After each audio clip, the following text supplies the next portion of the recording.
Feliz sábado a todos. É uma alegria muito grande poder estar com vocês na igreja de Miami. Eu gostaria de agradecer ao convite do André, que estendeu para mim, para poder estar com vocês nesse sábado. Eu tenho um carinho muito grande por vocês.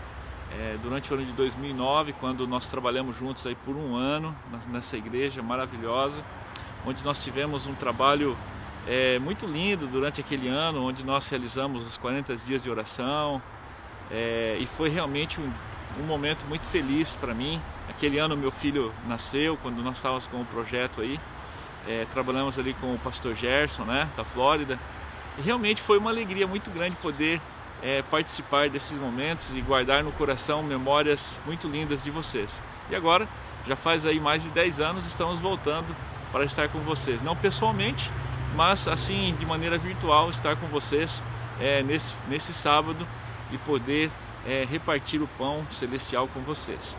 Quero agradecer também ao pastor Rodrigo e a sua esposa Cristiane, que estiveram conosco até ontem, né, oficialmente. Ontem foi o último dia deles aqui, já estando de férias alguns dias, e realmente quero desejar a vocês assim que vocês possam ser muito felizes juntos com a igreja. E agradecer a vocês também pelo trabalho que vocês realizaram e a oportunidade que nós tivemos de trabalhar juntos por esses últimos 5 anos. Que Deus abençoe vocês e que juntos nós possamos permanecer fiéis a Deus e poder aguardar a sua volta. E por falar na sua volta, eu gostaria que nós pudéssemos nesse momento fazer uma oração para podermos começar então o estudo da Bíblia deste sábado. Senhor Deus e Pai, neste momento, Senhor, nós queremos agradecer pela oportunidade de estarmos juntos, mesmo estando distantes uns dos outros. O Senhor nos dá a alegria de podermos, através do Teu Santo Espírito, podermos ouvir a Tua palavra, a Tua voz e poder reconhecermos a Ti como o nosso Deus. Que nesse momento, Senhor, ao abrirmos a Tua palavra, que possamos ser saciados pelo Teu Santo Espírito e possamos ser Senhor, renovados e fortalecidos até a sua volta. Nós te agradecemos mais uma vez e te pedimos pelo teu Santo Espírito, em nome de Jesus. Amém. Eu gostaria de começar com vocês pensando um pouquinho sobre as coisas essenciais da vida. Nós falamos muito hoje sobre as coisas essenciais. Como vocês sabem, né, que o André deve ter mencionado para vocês, nós estamos em Nova York agora, porque o pastor Rodrigo, né, e a Cristiane trabalhavam juntos aqui, e eles bem sabem, como todo o mundo sabe, que nós temos falado sobre coisas essenciais. Quais são os trabalhadores essenciais, quais são as coisas essenciais que devem ficar abertas, os negócios, né, as empresas. E na verdade nós podemos parar e pensar e analisar que as coisas essenciais da vida, elas têm valores diferentes. E nesse momento que nós estamos vivendo, por esses dias, nós podemos, através dessa quarentena, percebermos e analisarmos algumas coisas na vida pessoal, na vida particular, né? Na vida da família, e podemos analisar realmente quais são essas coisas essenciais em nossas vidas. Ou seja, nós vemos no mundo do governo falando de coisas essenciais, nós vemos no mundo empresarial falando sobre coisas essenciais, e também nós vemos as coisas no âmbito familiar, falando-se das coisas essenciais também. Mas agora eu quero perguntar para vocês, quais são as coisas essenciais no âmbito espiritual? Se nós pudéssemos, nesse momento, abrirmos a palavra de Deus e dissermos assim, quais são as coisas essenciais para o momento da história que estamos vivendo? Como vocês sabem, né? É um privilégio muito grande poder conhecer a Cristo. Cristo se retrata como sendo uma das coisas essenciais. É a coisa mais essencial deste universo, é Jesus Cristo. Jesus Cristo, ele nasceu, ele morreu e ele viveu a vida aqui como ser humano para poder nos dar a oportunidade de voltarmos a ser o que nós éramos antes do pecado, né? Antes de Adão e Eva ter pecado. Isso nos mostra que nós somos essenciais para Deus. Deus poder oferecer o seu Filho para nós, para dar a sua vida para nós, para morrer por nós, para nos dar a oportunidade de sermos reconhecidos como herdeiros, como filhos e podemos fazer parte da herança que Ele nos prometeu. Mesmo vivendo no mundo de pecado, no mundo de dor, Jesus nos proporciona hoje uma esperança, a esperança de sermos salvos, de sermos resgatados. E eu creio que isso é a coisa mais essencial. Mas eu não gostaria de falar hoje, nesse momento, sobre esse tópico. Mas eu gostaria de falar de algo que também é essencial no âmbito espiritual, que é a nossa esperança na volta de Jesus. Eu gostaria de ler um verso da Bíblia que está em Apocalipse, capítulo 1, né? Apocalipse capítulo 1, no versículo 7, diz algo, como nós temos falado, essencial para a nossa esperança como cristãos nesta terra. Quando você vê aqui em Apocalipse capítulo 1, versículo 7, aqui diz assim: vede, ele vem com as nuvens, e todo olho o verá, até mesmo os que o transpassaram, e todas as tribos da terra se lamentarão sobre ele. Sim, amém. É realmente uma promessa da volta de Jesus. Jesus, ele disse que ele voltaria. E isso é algo essencial para nós. Quando nós observamos o universo diante da luz do grande conflito, né, como o irmão White fala muito sobre esse assunto, que o evangelho não pode ser colocado fora do grande conflito, né? O grande conflito, na verdade, ele faz parte da história do ser humano, do universo, onde nós podemos compreender de onde nós viemos, onde nós estamos e para onde nós estamos indo.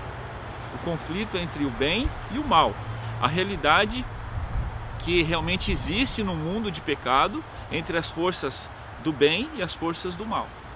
E Jesus, ele, ao vir nesta terra, ao viver nesta terra e morrer por nós, como eu mencionei antes, ele nos dá agora a oportunidade, né, através da sua morte, da sua ressurreição, crermos, né, na promessa da sua vinda, da sua segunda vinda.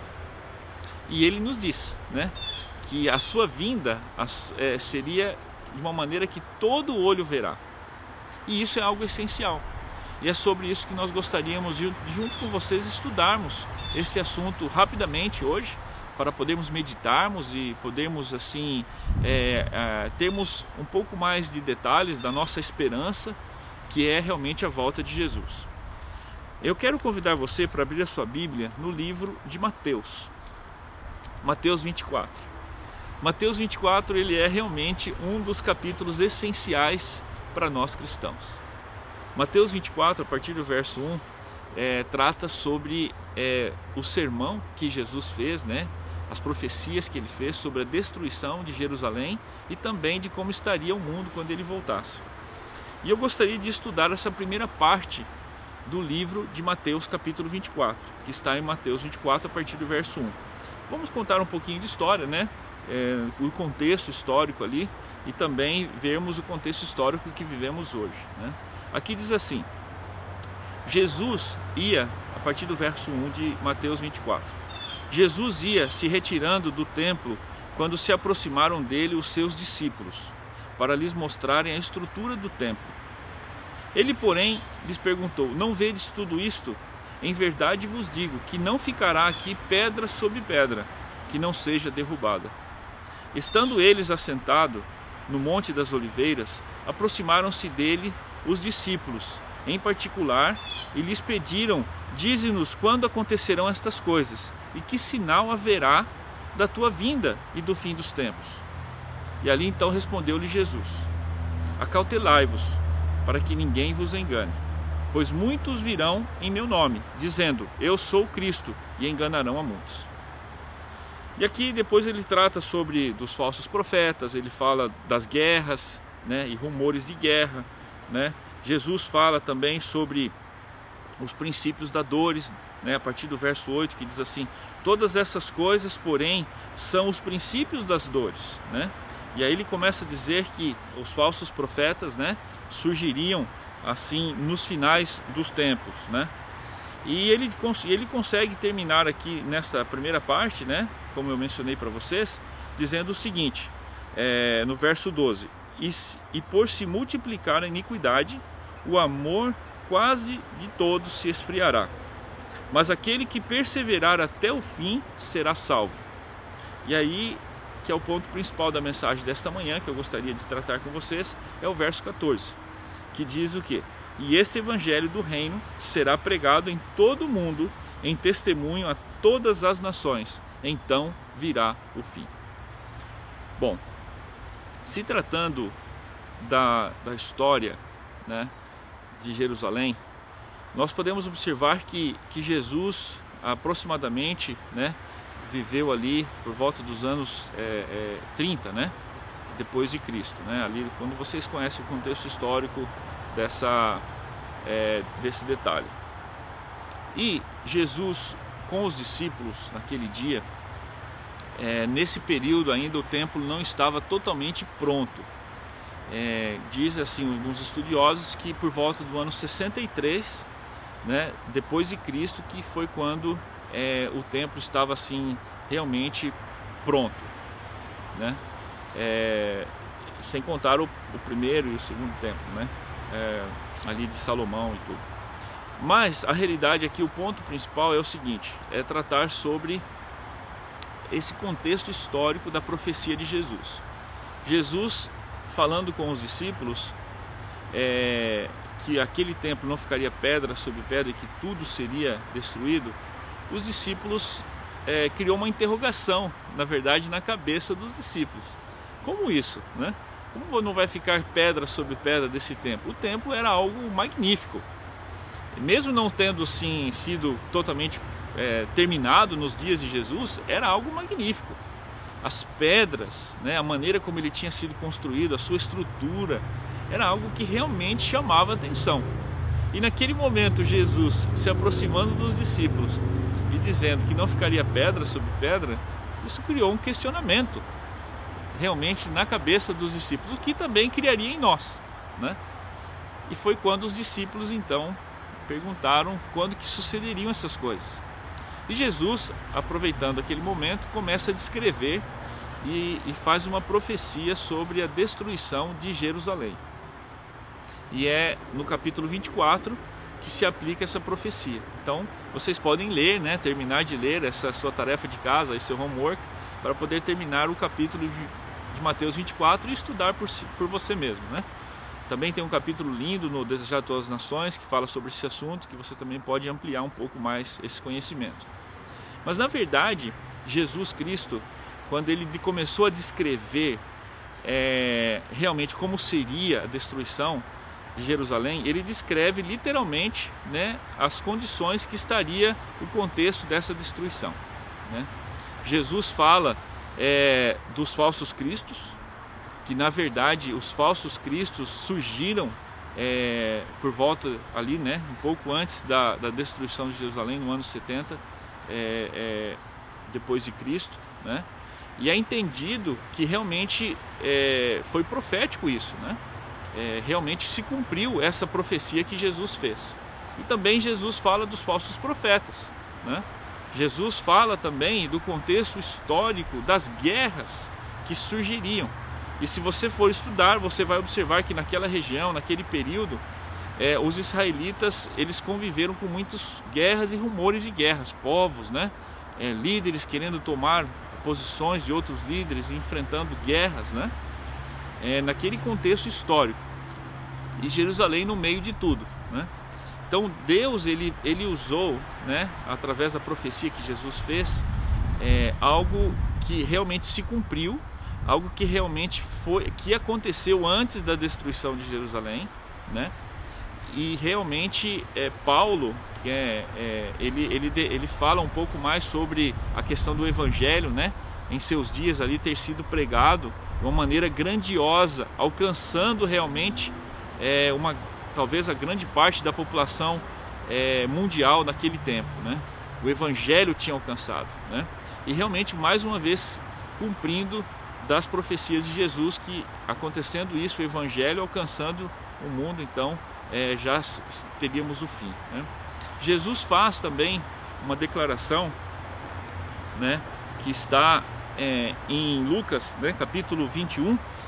Ele disse assim, olha só no verso 20, nesse contexto ainda dessa profecia: quando virdes Jerusalém cercada de exércitos, sabereis que é chegada a sua desolação. Então os que estiverem na Judéia fujam para os montes, os que estiverem no meio da cidade saiam, e os que estiverem nos campos não entrem nela, pois os dias de vingança são estes, para que se cumpram todas as coisas que estão escritas. Então, quando nós podemos observar, né, quando a gente observa as palavras de Jesus, como estaria o mundo, né, assim, perto da destruição de Jerusalém, o que aconteceria, né? E também a profecia, né, que ele disse que quando vires essas coisas, saiam de Jerusalém. Então aqui, na verdade, o que aconteceu em Jerusalém é um protótipo do que vai acontecer no fim do mundo. Então isso nós entendemos pela interpretação de que vai acontecer algo similar, numa escala talvez maior, realmente mais perto dos finais do mundo. Eu não estou aqui para criar nenhum tipo de sensacionalismo em vocês, mas eu gostaria de ressaltar algo muito especial, que foi que tudo que Jesus falou da destruição de Jerusalém aconteceu antes da sua destruição. Você imagina, tente criar, né, um timeline, né, assim, no nosso contexto de Jerusalém histórico. Jesus vindo ao mundo, um pouco tempo da sua morte ele profetizou sobre a destruição de Jerusalém, né, algo impossível de acontecer naqueles dias, aquele tempo ser destruído da maneira como foi.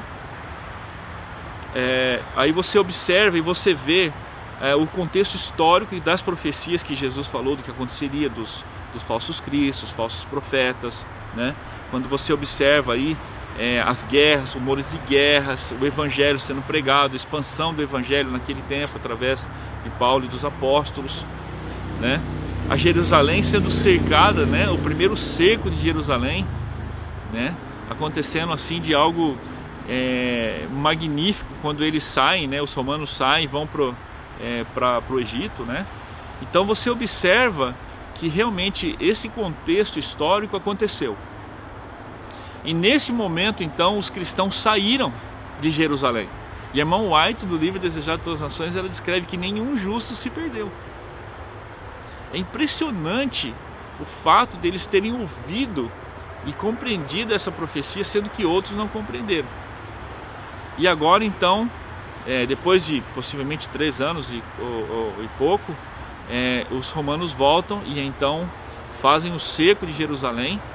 E realmente Jerusalém é destruída de maneira assim impressionante, que até Tito, né, que estava ali no comando do exército, ficou surpreso de como os seus homens, os seus soldados, criaram uma vontade muito grande de destruir totalmente a cidade, inclusive o templo, não ficando nem pedra sobre pedra, exatamente como Jesus profetizou.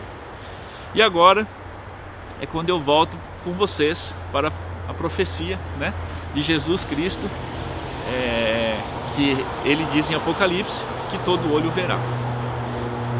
E eu gostaria de comparar e usar esse acontecimento, essa profecia de Jesus da destruição de Jerusalém e o que aconteceu, para chamar a minha atenção, a sua atenção para os dias em que vivemos hoje. Para nós, as coisas essenciais, elas são de grandes valores. Nós precisamos realmente ter a oportunidade, né, nesse momento que nós estamos, na história desse mundo e o que nós estamos passando, de realmente ter a oportunidade de rever alguns valores da nossa vida, alguns princípios, algumas prioridades que talvez até janeiro ou fevereiro desse ano não eram em nossas vidas. Nós cremos num Deus que vai voltar. Nós cremos num Deus que a promessa é que Ele vai voltar. Nós cremos num Deus que fez uma promessa, uma profecia que se cumpriu há quase 2000 anos atrás. Mas a promessa dele e a profecia é que Ele vai voltar. E isto é uma coisa essencial para os nossos dias. Nós cremos na volta de Jesus e entendemos que a volta de Jesus é algo profético, é algo real. Isso é essencial na nossa vida. As outras coisas são periféricas. Entendermos que Jesus Cristo morreu por nós, que deu a sua vida por nós e nos dá a oportunidade hoje de sermos salvos por Ele, isso é essencial. E isso é o que eu gostaria de, junto com vocês, nesta manhã, de colocarmos como prioridade. Eu não vim aqui para estudar o Apocalipse, estudar as trombetas, os selos, mas somente para recordarmos a mim e você, que as coisas essenciais da vida, elas são importantes. O nome já diz, essencial. E a volta de Jesus é algo muito essencial. E eu gostaria de fazer um paralelo com a destruição de Jerusalém e realmente fazer o paralelo com o que nós estamos vivendo hoje. Nós vivemos num mundo hoje de incertezas. Um mundo que os governos, os líderes não sabem o que vai acontecer. Talvez essa questão de quarentena tenha que ser estendida, cancelada e depois volta. Essa pandemia que estamos vivendo hoje é um momento que Deus está nos dando. É um privilégio que Deus está nos dando. No sentido, não que eu quero usar da desgraça, né? Mas é uma oportunidade que Deus está nos dando de reavaliarmos as coisas essenciais também na vida espiritual. Não somente nas coisas particulares, né, do nosso trabalho, da nossa vida pessoal, mas principalmente no âmbito espiritual. O âmbito espiritual, que é a volta de Jesus, isso é essencial em nossa vida. E eu gostaria que você, tudo isso que está acontecendo, que não criasse nenhum medo, nenhuma ansiedade, nenhuma preocupação, mas que fosse uma oportunidade de depender de Deus, de confiar que Deus está no controle de tudo, de confiar que Ele vai dirigir a minha vida e a sua vida de uma maneira tão linda, de que um dia tudo que aconteceu em Jerusalém venha acontecer em nossos dias e nós estejamos preparados para vermos Jesus voltar.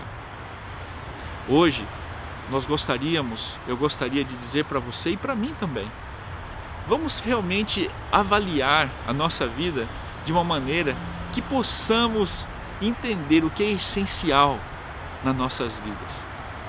O que realmente nós esperamos? Será que nós vivemos a nossa vida esperando realmente Jesus voltar?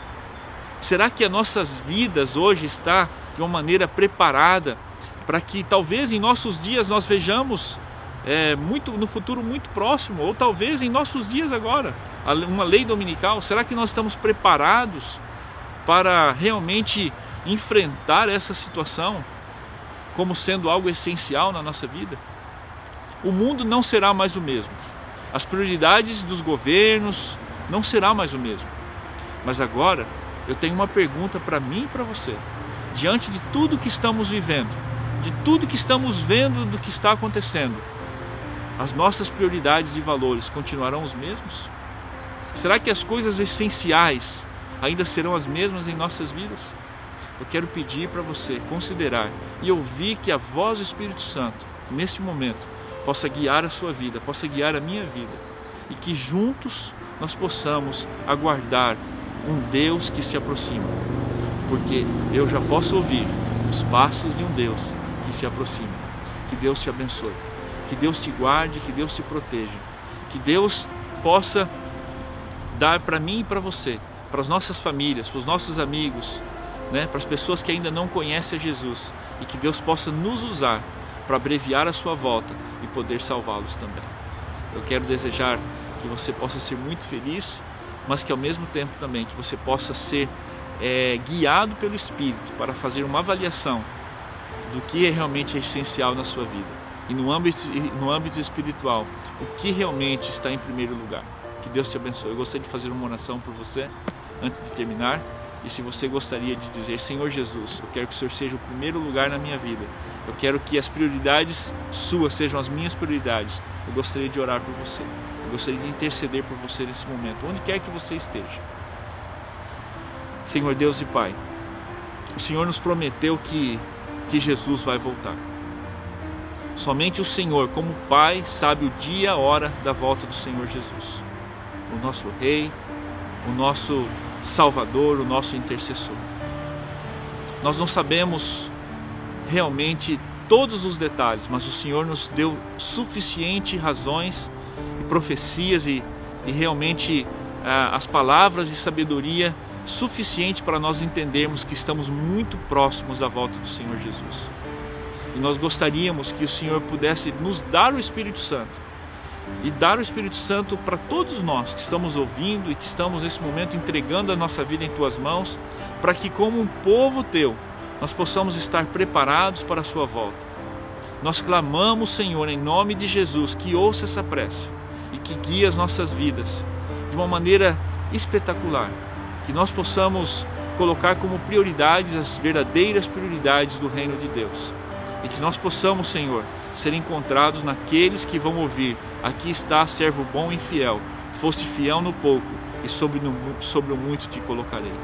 Que essas palavras sejam palavras verdadeiras em nossas vidas e que a esperança em Jesus seja uma esperança real e que hoje nós possamos entregar a nossa vida completamente em Tuas mãos, para que o Senhor nos use, nos transforme, nos resgate para a vida eterna. Nós entregamos tudo em Tuas mãos, hoje e sempre, em nome de Jesus. Amém. Que Deus te abençoe, hoje e sempre. Obrigado a todos e obrigado, pastor Rodrigo, Cristiane, e que Deus abençoe vocês aí nessa nova jornada. Um abraço, tchau.